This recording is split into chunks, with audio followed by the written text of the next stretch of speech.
Mi nuera Daniela me regaló un reloj inteligente por mi cumpleaños. Es para monitorear tu salud, suegrita, dijo con una sonrisa que ahora entiendo era falsa. Tu presión, tus pasos, tu corazón. A tu edad hay que cuidarse. Lo acepté emocionada, pensando que finalmente se preocupaba por mí. Pero 2 días después, cuando fui a la tienda a preguntar cómo funcionaba, una técnica me jaló aparte y susurró: «Señora, este reloj tiene rastreador GPS y grabadora activados las 24 horas. Alguien está escuchando todo lo que dice y sabe exactamente dónde está en cada momento». Mi sangre se heló. Qué alegría tenerte aquí conmigo. Si estás viendo este video, te pido con mucho cariño que te suscribas al canal. Por favor, necesitamos mucho alcanzar 1000 suscriptores. ¿Puedo contar con su ayuda?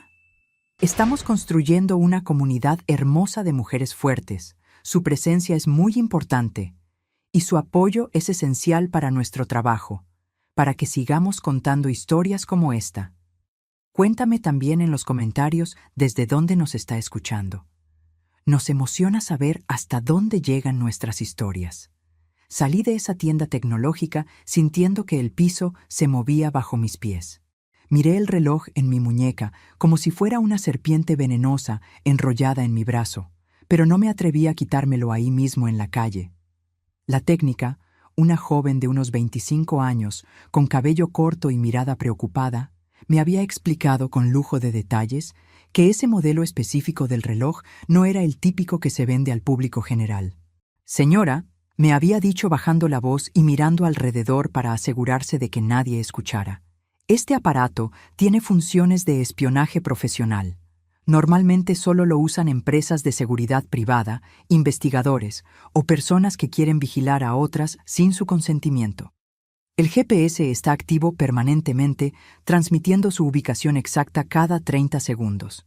Y la grabadora no solo se activa con ciertos comandos, está funcionando todo el tiempo, las 24 horas del día, los 7 días de la semana. Todo lo que usted dice, incluso cuando habla sola en su casa, está siendo grabado y enviado a un dispositivo receptor». Me mostró en la pantalla de su computadora las especificaciones técnicas que confirmaban todo lo que me decía. Señaló con su dedo cada función oculta, cada programa espía instalado en ese reloj que yo pensaba era un simple regalo de cumpleaños.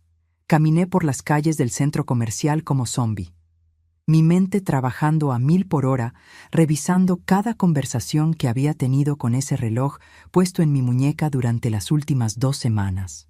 Recordé todas las llamadas telefónicas que hice desde mi casa, todas las veces que hablé sola mientras cocinaba o limpiaba, todas las conversaciones privadas con mis amigas en el café, en el parque, en el supermercado.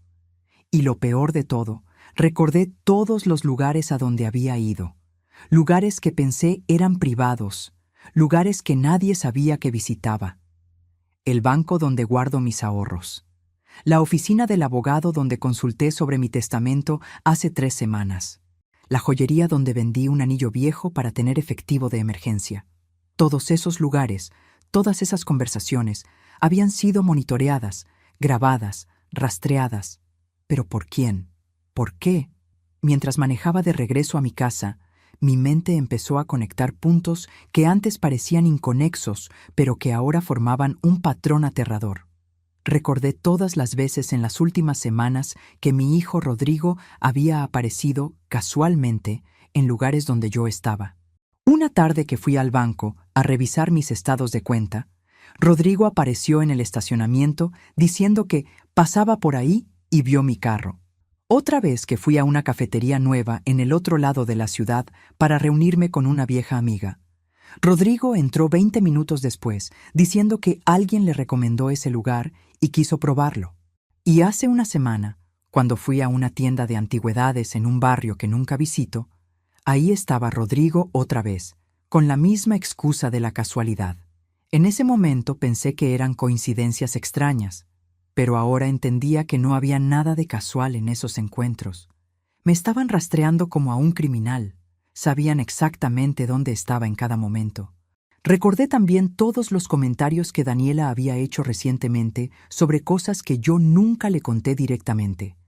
Hace 2 semanas mencioné por teléfono con mi amiga Rosa, con el reloj puesto en mi muñeca, que iría al banco el martes a las 10 de la mañana para hacer unos trámites.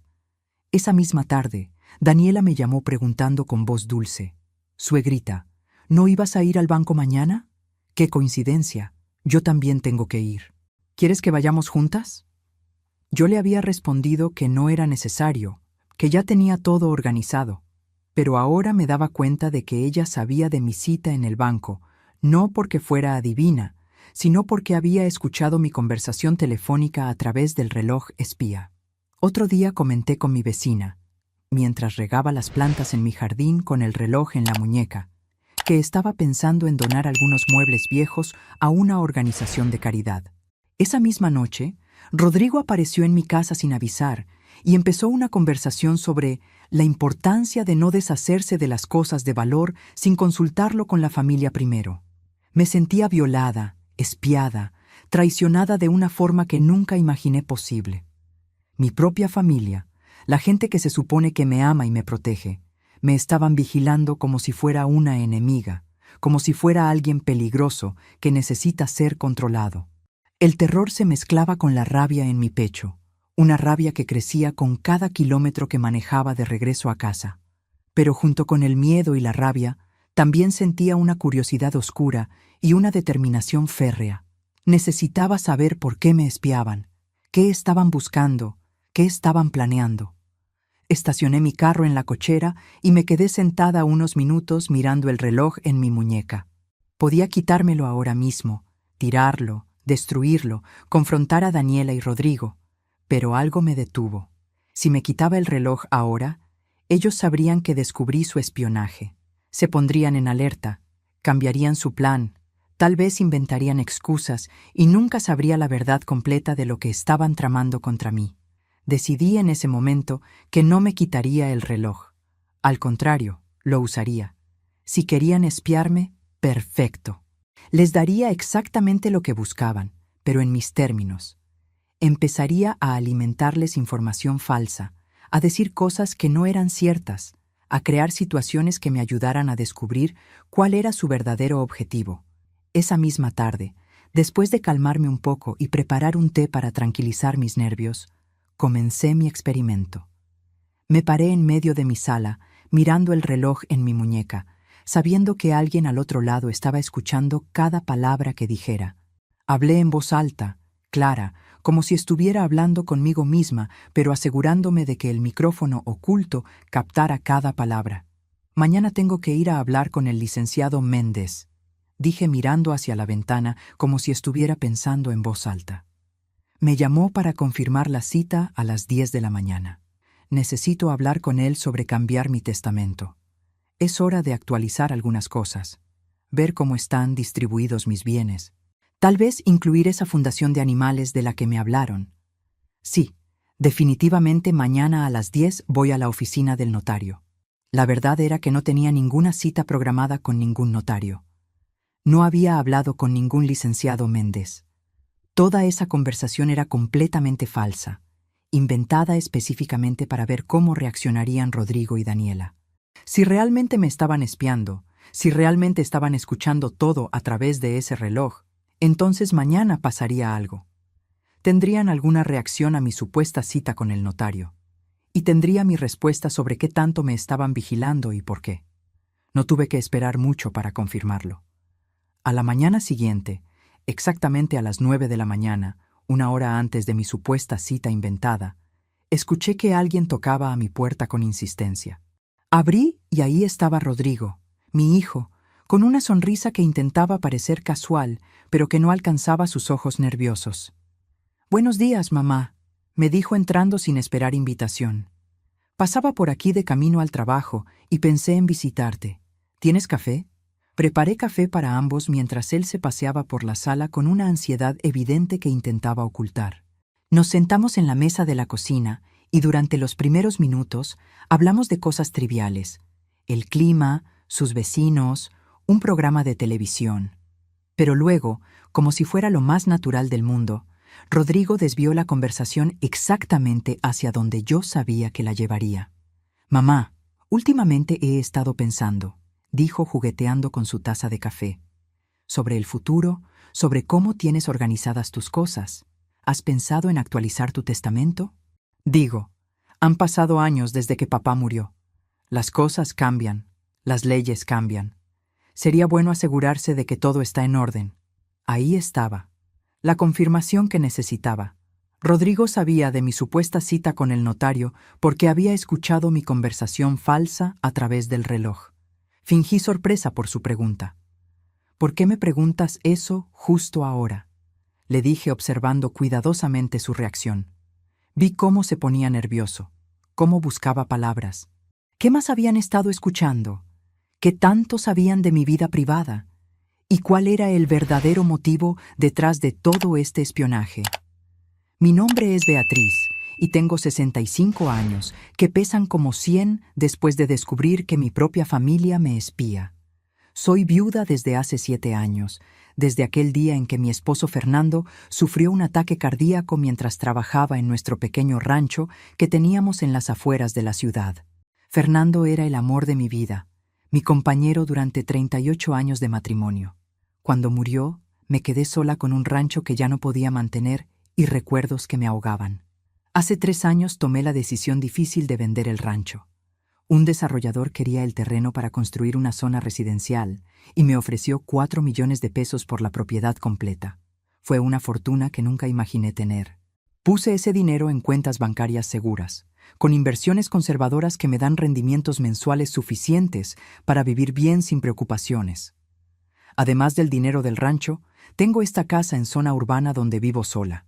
Una casa de 2 pisos que vale fácilmente 2 millones de pesos más debido a la ubicación. Mi hijo Rodrigo es mi único hijo, el centro de mi universo desde que nació. Lo crié con todo mi amor, especialmente después de que Fernando murió y me quedé como su única familia cercana. Rodrigo siempre fue cariñoso y atento, visitándome regularmente, llamándome casi todos los días, preocupándose por mí. Pero todo cambió sutilmente cuando se casó con Daniela hace 5 años. Daniela viene de una familia con serios problemas económicos. Su padre perdió su negocio hace años y nunca se recuperaron financieramente. Desde que la conocí, Daniela siempre hacía comentarios sobre lo afortunados que éramos de tener propiedades, de tener ahorros, de no tener que preocuparnos por dinero.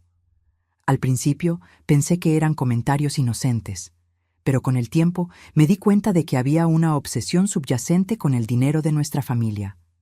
Hace 1 año, Rodrigo y Daniela empezaron a tener problemas financieros serios.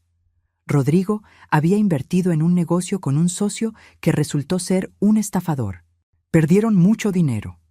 Además, Daniela gastaba sin control en tarjetas de crédito comprando cosas que no necesitaban. Empezaron a pedirme dinero prestado.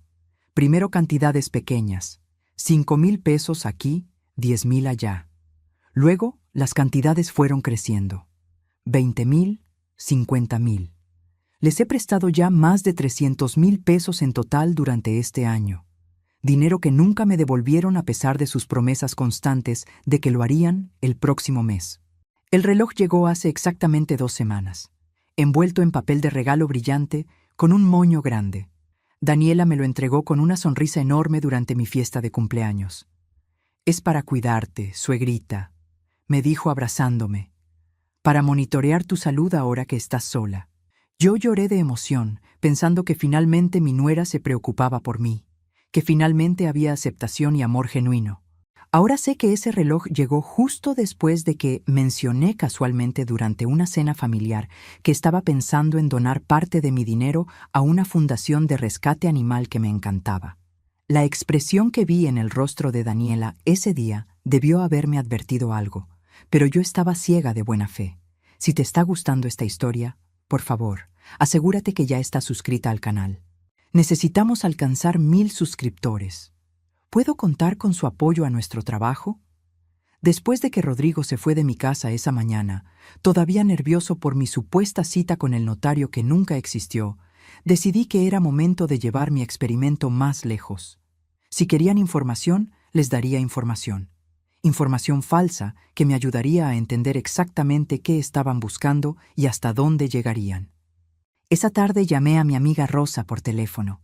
Una conversación completamente planeada, sabiendo que cada palabra sería grabada y escuchada por quien tuviera acceso al reloj espía. Hablé en voz alta y clara, como siempre hablo con Rosa, pero las palabras que salían de mi boca eran pura ficción cuidadosamente construida. Rosa, ¿te acuerdas de esa inversión secreta que te comenté hace años? Dije mientras caminaba por mi sala, mirando el reloj en mi muñeca. Y la que hice cuando vendimos el rancho, pues resulta que ha crecido muchísimo más de lo que esperaba. Hice una pausa dramática, como si Rosa estuviera respondiendo del otro lado, aunque en realidad la línea estaba muerta porque nunca marqué su número realmente. Solo sostuve el teléfono contra mi oreja, actuando para el micrófono del reloj. Sí, exactamente. Son 2 millones de pesos adicionales que tengo en una cuenta bancaria completamente separada de todas las demás. Nadie sabe que existe esa cuenta, ni siquiera Rodrigo. La abrí en un banco diferente usando mi apellido de soltera. Es mi fondo secreto de emergencia. Continué la conversación falsa con lujo de detalles. Los documentos de esa cuenta los guardé en una caja de seguridad en el Banco del Norte, el que está en la Avenida Reforma. Llevo años sin revisar esos papeles, pero creo que debería ir a verificar que todo esté en orden. Sí, iré mañana. Tengo tiempo a las 3 de la tarde. Voy a pasar por el banco para revisar esa caja de seguridad y ver cómo están esos documentos. Todo era mentira. No tenía ninguna cuenta secreta de 2 millones de pesos. No tenía ninguna caja de seguridad en el Banco del Norte. Todo era un cuento inventado específicamente para tender una trampa y ver si mordían el anzuelo. Esa noche mi teléfono sonó. Era Rodrigo. Su voz sonaba forzadamente casual. «Mamá, solo llamaba para saber cómo estás. ¿Todo bien? ¿Cómo van tus finanzas? ¿Necesitas ayuda para administrar tu dinero? Daniela dice que podríamos ayudarte a organizar mejor tus cuentas, hacer un plan financiero, ese tipo de cosas». Ahí estaba otra vez. Preguntas sobre mi dinero, sobre mis finanzas, sobre mis cuentas. Decidí jugar mi carta de confusión. ¿Qué? ¿De qué hablas, hijo? Mis finanzas están perfectamente bien. No entiendo por qué me preguntas eso. Escuché frustración en su voz cuando colgó. A la mañana siguiente ejecuté mi plan. Salí de mi casa temprano y manejé hasta el Banco del Norte que había mencionado en mi conversación falsa. Pero en lugar de entrar, me estacioné en la cafetería de enfrente que tenía grandes ventanales con vista perfecta a la entrada del banco. Pedí un café y me senté junto a la ventana, esperando, observando. Llegué a las 2 de la tarde, 1 hora antes de las 3 que había mencionado. A las 2:40 de la tarde, mi corazón se rompió en pedazos. Vi el carro de Rodrigo entrar al estacionamiento del banco. Él y Daniela estaban dentro. Se estacionaron en un lugar con vista directa a la entrada principal del banco y se quedaron ahí, claramente esperando. Los observé desde mi mesa en la cafetería, sintiendo cómo las lágrimas querían salir, pero obligándome a mantener la compostura. Mi propio hijo me estaba vigilando, esperando verme entrar a ese banco para confirmar que yo tenía esa cuenta secreta inventada. Estaban espiando mis movimientos, verificando mis historias, buscando ese dinero que nunca existió. A las 3 en punto exactas, la hora que había mencionado, vi cómo Rodrigo miraba su reloj y luego miraba la entrada del banco con ansiedad. Daniela tenía su teléfono en la mano, probablemente verificando el GPS del reloj espía para confirmar mi ubicación. Pero yo no estaba ahí. Estaba a 50 metros de distancia, observándolos, con el corazón destrozado. Esperaron hasta las 4 de la tarde. Vi cómo se volvían cada vez más confundidos, más frustrados. Daniela hablaba animadamente, seguramente preguntándose por qué el GPS del reloj mostraba que yo estaba cerca pero no entraba al banco. Finalmente se fueron, y yo me quedé ahí sentada en esa cafetería llorando en silencio. Esa noche, de regreso en mi casa, decidí dar el siguiente paso en mi investigación.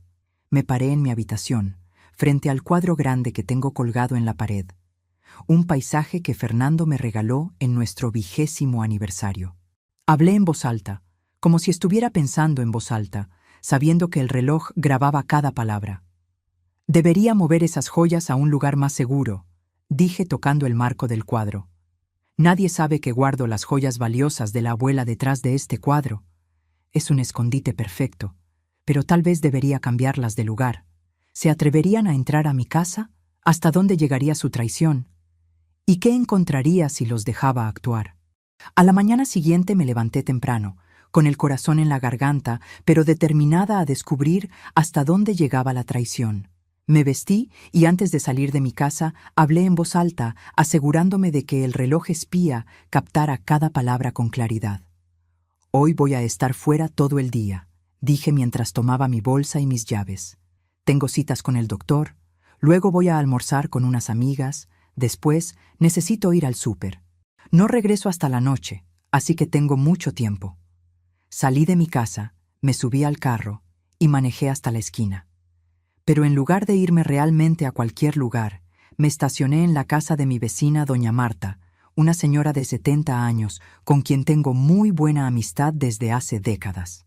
Le expliqué rápidamente que necesitaba su ayuda urgente, que necesitaba vigilar mi casa sin que nadie supiera que yo estaba ahí. Doña Marta, que es una mujer perspicaz y sin pelos en la lengua, inmediatamente entendió que algo grave estaba pasando. Me dejó instalarme en su habitación del segundo piso que tiene una ventana perfecta con vista directa a la entrada de mi casa. Me preparó café y se sentó conmigo a esperar, sin hacer preguntas que yo todavía no estaba lista para responder. Pasaron 2 horas de espera angustiosa. Yo miraba por la ventana de doña Marta, sintiendo cómo cada minuto se estiraba como una eternidad. Y entonces, a las 11 de la mañana, vi algo que confirmó mis peores sospechas y me partió el alma en 1000 pedazos. El carro de Daniela se estacionó frente a mi casa. Ella salió sola, caminó directamente hacia mi puerta principal y sacó una llave de su bolsa, una llave de mi casa, una llave que yo nunca le di. La vi abrir mi puerta como si fuera la dueña del lugar y entrar sin ninguna vacilación. «¿Doña Marta?», le dije con voz temblorosa. «¿Has visto a Daniela entrar a mi casa antes? Dime la verdad, por favor». Doña Marta me miró con ojos llenos de compasión y algo de culpa.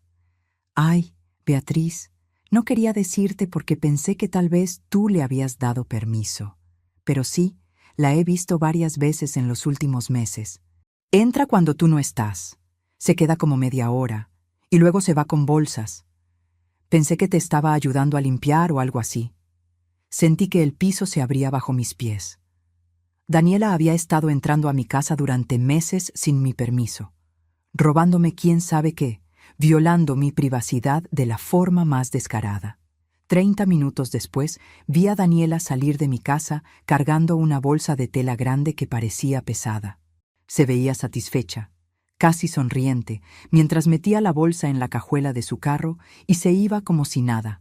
Esperé otros 30 minutos para asegurarme de que no regresara. Luego le agradecí a doña Marta y crucé la calle de regreso a mi casa con piernas temblorosas. Entré y fui directamente a mi habitación. El cuadro de Fernando estaba ligeramente movido, torcido de una esquina. Mi habitación estaba sutilmente desordenada, con cajones entreabiertos, ropa movida de lugar. Empecé a revisar mis cosas con manos temblorosas. Mi joyero estaba más vacío de lo que recordaba. Faltaba el collar de oro con diamantes pequeños que Fernando me regaló en nuestro 25º aniversario. Un collar que valía fácilmente 50,000 pesos. Faltaban los aretes de perlas que habían sido de mi madre. Faltaba un brazalete de plata antiguo que era una reliquia familiar. Revisé el cajón donde guardaba efectivo de emergencia. Siempre mantenía unos 20,000 pesos en billetes escondidos debajo de mi ropa interior. El dinero había desaparecido completamente. Sentí náuseas. No solo me espiaban, me estaban robando sistemáticamente. Entré a mi pequeña oficina donde guardo mis documentos importantes y encendí mi computadora para revisar mis estados bancarios, algo que debía haber hecho con más frecuencia. Con manos temblorosas, abrí mi cuenta de banco y empecé a revisar los movimientos de los últimos meses. Lo que encontré me dejó sin aliento. Había retiros pequeños que yo nunca autoricé. Retiros de 5,000 pesos aquí, 8,000 allá, 3,000 más allá. Todos los retiros sumaban casi 100,000 pesos en los últimos 4 meses. Alguien tenía acceso a mi cuenta bancaria y estaba robándome poco a poco, en cantidades lo suficientemente pequeñas para que yo no notara inmediatamente la diferencia. Continué revisando mi casa como detective en mi propia vida. En un cajón del mueble de la sala que Daniela usa cuando viene de visita, encontré algo que me heló la sangre. Copias de mi identificación oficial, copias de mi acta de nacimiento, copias de las escrituras de mi casa, todos documentos que yo guardaba en mi caja fuerte personal y que alguien había copiado sin mi permiso. Pero lo peor estaba en el fondo del cajón. Encontré un sobre manila grueso escondido debajo de unos manteles. Lo abrí con manos que no podían dejar de temblar. Adentro había documentos legales, consultas con abogados, formularios impresos de Internet, todos relacionados con un tema aterrador: incapacidad mental y tutela legal. Había documentos sobre cómo declarar a una persona mentalmente incapaz. Había información sobre los procedimientos legales para obtener tutela sobre alguien que no puede manejar sus propios asuntos. Había formularios para solicitar control sobre las finanzas de una persona declarada incapaz. Todo el plan se reveló frente a mis ojos con claridad devastadora. Querían declararme mentalmente incapaz. Querían obtener control legal sobre mi dinero y mis propiedades. Querían que un juez determinara que yo no podía tomar mis propias decisiones. Y el reloj espía era parte del plan. Lo estaban usando para documentar cualquier cosa que pudieran interpretar como comportamiento extraño o confuso, cualquier olvido, cualquier error, cualquier cosa que pudieran presentar ante un médico o un juez como evidencia de que yo estaba perdiendo mis facultades mentales. Me senté en el piso de mi sala rodeada de toda esa evidencia de la traición, llorando como no había llorado desde que Fernando murió. Mi propio hijo, el bebé que amamanté, el niño al que le leí cuentos cada noche, el hombre que lloró en mis brazos cuando su padre murió, estaba conspirando para declararme loca, robarme todo y probablemente encerrarme en algún asilo de donde nunca podría salir. ¿Cuánto tiempo llevaban planeando esto? ¿Qué harían después de declararme incapaz? ¿Me encerrarían? ¿Me olvidarían? Al día siguiente, con los ojos hinchados de tanto llorar, pero con una determinación de hierro en mi pecho, tomé el control de mi vida. Llamé a un abogado especializado en abuso de personas mayores que me recomendó doña Marta. El licenciado Fuentes me recibió en su oficina con expresión seria mientras le mostraba todo: el reloj espía, las copias de mis documentos que encontré, los estados bancarios con los retiros no autorizados, los documentos sobre incapacidad mental que Rodrigo y Daniela habían recopilado. «Doña Beatriz», me dijo el licenciado después de revisar todo, «esto es un caso muy serio de abuso financiero y elder abuse. Lo que su familia está haciendo constituye varios delitos: robo, fraude, violación de privacidad, intento de despojo. Pero necesitamos evidencia sólida que demuestre su participación directa. El reloj es una pieza clave. Me recomendó un experto en tecnología, un joven llamado Andrés que tenía su propio negocio de ciberseguridad. Andrés revisó el reloj con equipos especializados y confirmó todo lo que la técnica de la tienda me había dicho, pero encontró aún más. «Señora, este reloj tiene software espía de nivel profesional, me explicó Andrés mostrándome gráficos en su computadora. No es algo que se compra en una tienda normal.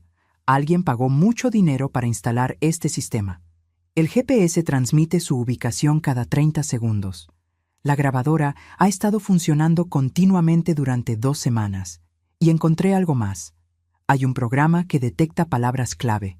Cuando usted dice ciertas palabras como banco, dinero, testamento, herencia, el sistema envía una alerta inmediata al dispositivo receptor. Sentí un escalofrío recorrer mi espalda. No solo me grababan todo, tenían alertas programadas para saber inmediatamente cuándo hablaba de temas financieros. Era un sistema de vigilancia sofisticado y aterrador. Decidí que era hora de usar ese sistema contra ellos. Con la ayuda del licenciado Fuentes, diseñé una trampa elaborada. Primero, contraté a un técnico para instalar cámaras de seguridad ocultas en toda mi casa.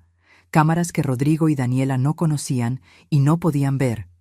Pequeñas cámaras disfrazadas en detectores de humo, en relojes de pared, en adornos decorativos. Cada rincón de mi casa quedó cubierto. Luego, con el reloj espía todavía en mi muñeca, ejecuté mi plan. Esa tarde hablé sola en mi sala, mi voz clara y emocionada.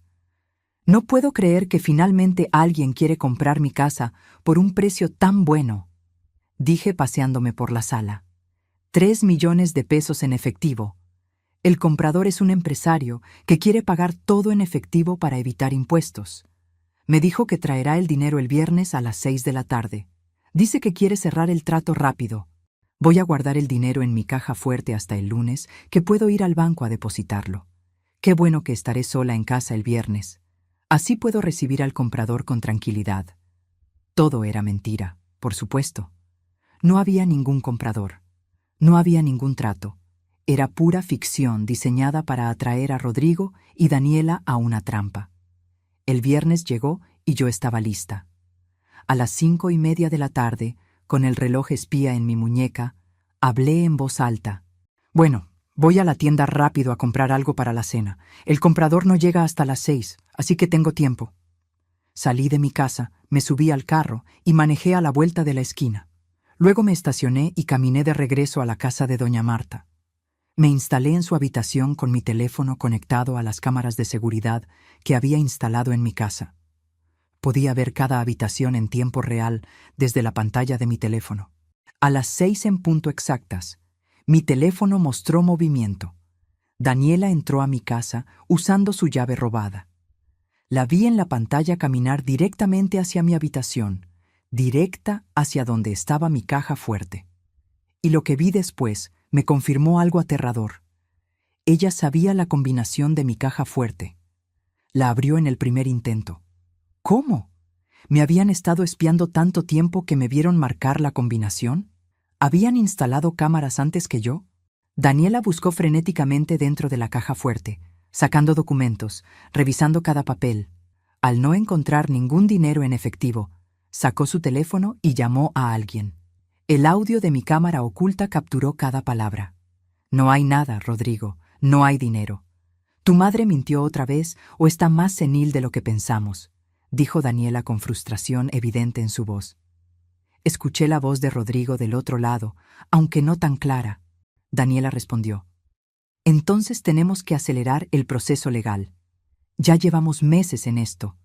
Necesitamos declararla incapaz de una vez y tomar control de todo antes de que done todo su dinero a esas estúpidas fundaciones de animales. Mi corazón se partió escuchando esas palabras, pero mantuve la calma. Tenía lo que necesitaba, evidencia en video. Llamé a la policía desde el teléfono de doña Marta. Hay una intrusa en mi casa, dije con voz calmada pero firme. Entró sin permiso y está robando. La policía llegó en menos de 10 minutos. Para entonces, Daniela todavía estaba en mi casa buscando desesperadamente el dinero inexistente. Los oficiales la encontraron con las manos literalmente dentro de mi caja fuerte. 10 minutos después, Rodrigo llegó a toda velocidad, probablemente alertado por Daniela. Pero cuando llegó, su esposa ya estaba esposada, y él también fue detenido cuando intentó interferir. ¿Cómo reaccionarían al verse atrapados? ¿Qué excusas inventarían? ¿Y podría mi corazón de madre sobrevivir a lo que vendría después? En la estación de policía, enfrenté a mi hijo y a mi nuera rodeada de oficiales y con el licenciado Fuentes a mi lado.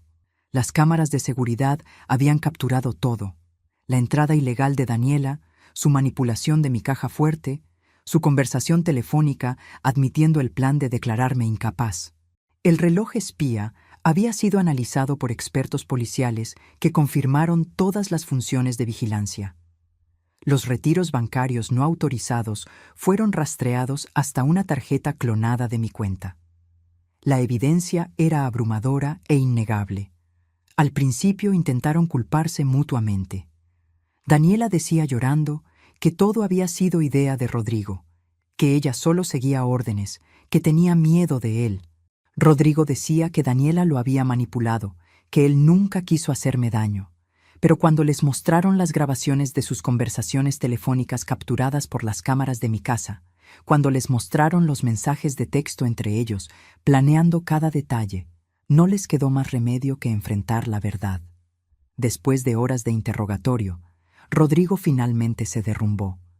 Confesó entre lágrimas que tenían deudas de más de 800,000 pesos, malas inversiones, tarjetas de crédito al máximo, préstamos con intereses imposibles.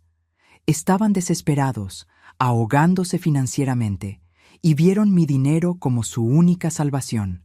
Daniela, según confesó Rodrigo, fue quien sugirió acelerar la herencia. Ella investigó métodos legales para tomar control de los bienes de personas mayores. Fue ella quien compró el reloj espía, quien hizo copias de mi llave, quien clonó mi tarjeta bancaria. Pero Rodrigo admitió que él participó activamente en todo. Él monitoreaba las grabaciones del reloj. Él aparecía en los lugares donde yo estaba para verificar mi ubicación. Él ayudó a planear cómo me declararían mentalmente incapaz. La investigación policial reveló más horrores. Durante 8 meses habían estado robándome sistemáticamente. Entre el efectivo robado de mi casa, las joyas vendidas en casas de empeño y los retiros bancarios no autorizados, me habían sustraído casi 400,000 pesos. Encontraron recibos de las joyas que vendieron, transferencias bancarias, todo documentado porque pensaron que nunca los descubriría. También encontraron que tenían citas programadas con un médico corrupto que iba a certificar que yo sufría de demencia senil. El doctor ya había preparado documentos falsos, diagnosticándome con deterioro cognitivo severo, todo sin haberme examinado nunca. Con ese diagnóstico falso, planeaban iniciar el proceso legal de tutela. Una vez que Rodrigo fuera mi tutor legal, tendría control total sobre mis finanzas. El plan era vender mi casa inmediatamente, liquidar todas mis cuentas bancarias, pagar sus deudas y luego encerrarme en un asilo de bajo costo. Un asilo que costaba apenas 12,000 pesos al mes, donde me olvidarían mientras ellos disfrutaban de mi dinero. Rodrigo me miró con ojos llenos de lágrimas y dijo las palabras que nunca olvidaré. Mamá, perdóname. Me dejé llevar por las deudas, por la presión de Daniela, por la desesperación. Nunca quise hacerte daño. Por favor, perdóname. Pero sus palabras sonaban huecas. Tuve que tomar la decisión más difícil de mi vida. Decidí presentar cargos completos contra ambos. Fraude, robo, falsificación de documentos, violación de privacidad, intento de despojo. El licenciado Fuentes me explicó que podía retirar los cargos, que podía perdonarlos y resolver todo en familia. Pero yo sabía que si los perdonaba ahora, volverían a intentarlo. O tal vez terminarían haciéndole lo mismo a otra persona mayor vulnerable. Mediante orden judicial, recuperé 300,000 pesos de los 400,000 que me robaron. El resto estaba gastado, perdido para siempre. Las joyas de mi madre nunca las recuperé porque ya las habían vendido y fundido. El juicio fue devastador. Ver a mi hijo esposado, escuchar los detalles de su traición presentados ante un juez, fue como morir un poco cada día. Daniela recibió sentencia de 5 años de prisión por ser la principal planificadora. Rodrigo recibió 3 años por cooperar con la fiscalía y proporcionar evidencia contra el médico corrupto. 6 meses después del juicio, vivo sola en mi casa, que ahora parece más grande y vacía que nunca. Instalé sistemas de seguridad completos, cámaras, alarmas, sensores en cada puerta y ventana. Cambié todas las cerraduras. Abrí nuevas cuentas bancarias con sistemas de seguridad adicionales. Mi casa es una fortaleza ahora, pero sigue sintiéndose terriblemente sola. Rodrigo me escribe cartas desde la prisión. Llegan cada semana, sobres con su letra que reconocería en cualquier parte. No he abierto ninguna. Las guardo en una caja en mi closet, sin leer, porque todavía no estoy lista para escuchar lo que tenga que decir. Tal vez algún día, o tal vez nunca. Daniela fue deportada después de cumplir su sentencia porque era residente permanente, pero no ciudadana. Las autoridades migratorias la enviaron de regreso a su país de origen. Nunca volveré a verla, y eso me trae un extraño consuelo. Doné 1 millón de pesos a una fundación que protege a personas mayores de abuso familiar. Ahora trabajo como voluntaria en esa organización, dando pláticas sobre cómo detectar señales de manipulación, cómo protegerse, cómo no confiar ciegamente ni siquiera en la familia. Mi historia se volvió un caso de estudio que ayuda a otras personas mayores a protegerse. Me uní a un grupo de apoyo para víctimas de fraude familiar. Ahí conocí a docenas de personas que pasaron por traiciones similares o peores. Hijos que drogaban a sus padres, nietos que falsificaban testamentos, familias enteras conspirando contra el más vulnerable.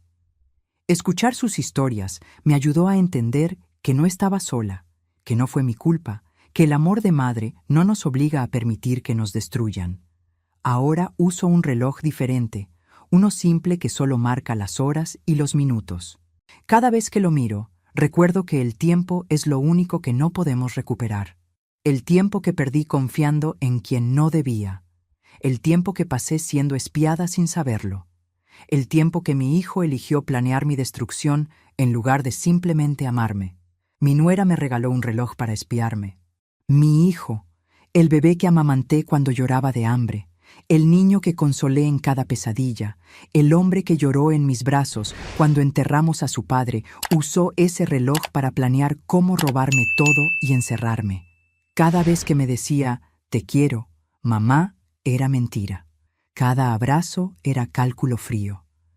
Cada visita era para ver qué más podían robar. El reloj medía mis pasos, mi presión, mi ubicación exacta, pero no midió lo que realmente se rompió dentro de mí. Mi corazón de madre que creyó hasta el final que su hijo era incapaz de tanta crueldad. Dicen que el tiempo lo cura todo, pero este reloj nuevo que uso solo cuenta los minutos eternos desde que descubrí que mi propio hijo me traicionó por dinero.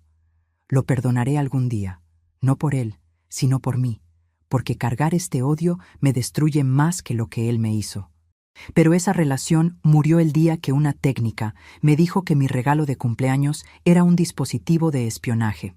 Porque hay traiciones que el tiempo no borra, que el perdón no sana, que el amor de madre no puede justificar. Y esta fue una de ellas.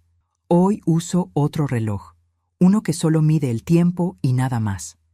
Pero cada vez que lo miro, me recuerda la lección más dolorosa. Que a veces las personas que más amamos son capaces de hacernos el daño más profundo. Si te gustó esta historia, haz clic en este próximo video que está apareciendo en la pantalla, porque la próxima traición supera todo lo que has visto hasta ahora. Y no te olvides suscribirte en el canal, para que no te pierdas ni una sola historia.